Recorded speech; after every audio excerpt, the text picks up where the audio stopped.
Le président de la République, Félix Antoine Tshisekedi, a reçu en premier lieu 5 chefs coutumiers de Ghana, Mali, Kenya, Angola et la République du Congo qui ont pris part au Forum national des affaires coutumières qui s'est tenu dans la capitale de la République démocratique du Congo.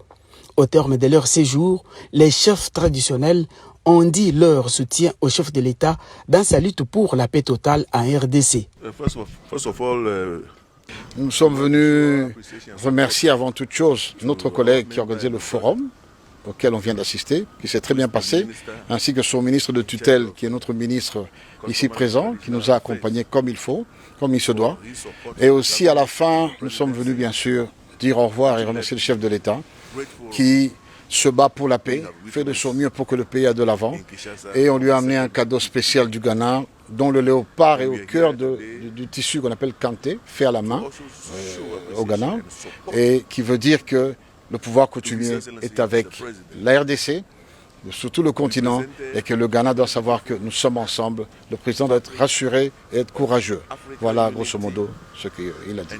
En second lieu, le président de la République a reçu une délégation de peuples autochtones qui lui a également remis quelques insignes traditionnels symbolisant sa victoire face à l'ennemi du pays. Si nous sommes venus aujourd'hui pour lui remercier, pour lui rendre hommage de la réussite de la guerre de l'Est.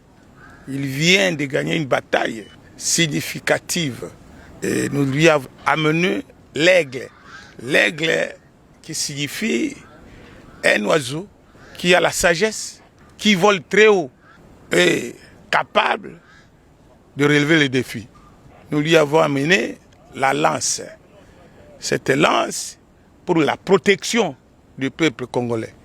Nous lui avons amené enfin le bouclier. Les boucliers pour le rassemblement. Le président Félix Tshisekedi a salué l'engagement des autorités traditionnelles dans la préservation des valeurs culturelles et la résolution des conflits locaux. Il les a encouragés à jouer leur rôle de médiateurs et de relais entre l'État et les communautés de base.